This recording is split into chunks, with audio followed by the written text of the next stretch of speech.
What would you say is the percentage of your reliance on measurement versus subjective listening?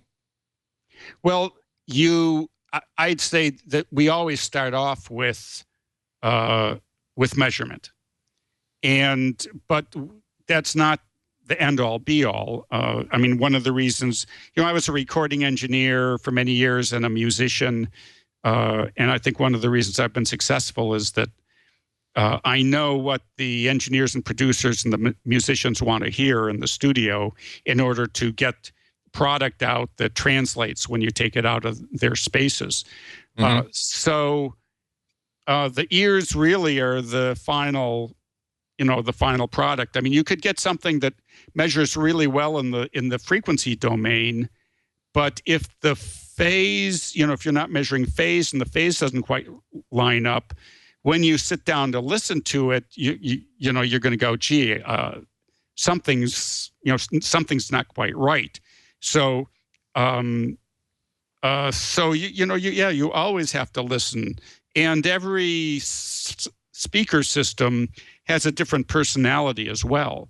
And so while we can say, well, we're shooting for a relatively flat frequency response, that's just sort of a ballpark that you're going to get into. And at the end, it's always about listening at the end. I mean, because that's what it's all about, is listening. Sure. And then you make your adjustments based on what you hear. So, I mean, I got into the business listening first and measuring later. So, I learned what music was supposed to sound like. And so, but there are things that, like I said, measuring phase, setting up a subwoofer, finding that proper phase interaction between the sub and its satellite speaker, that really difficult to do by ear. It takes a long, long time. And generally people pay me to do it in a day. So, so I measure phase, and that's the way to do that.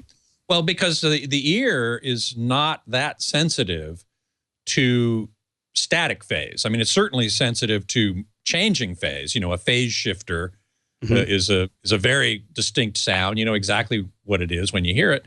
But if a speaker, I guess what we're talking about is the interaction of phase between more than one speaker. If you just have one speaker playing, and it's got a phase of 90 degrees or 180 degrees compared to some reference, you're not going to hear that.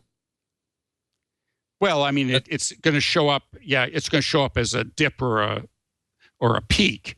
I mean, that's, if you were going to measure it, and even listen to it, you're going to get a dip or a peak depending on where what the phase interaction is between the two frequencies.